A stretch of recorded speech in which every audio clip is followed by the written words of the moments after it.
laksa 2. Ini Ada nanas. ya, ini bawang, Bawang. ini timun, kamu, dan ini salad.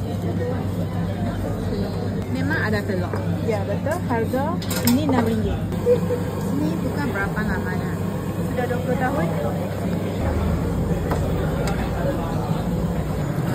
Udang, pucuk, sausage, ikan, telur, tahu.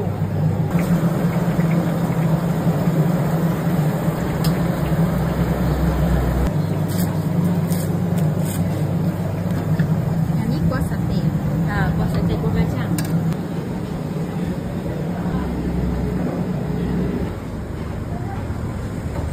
Saiz 2,5 sampai 3,5. Dan ini panggil sempurna calik. Ya betul.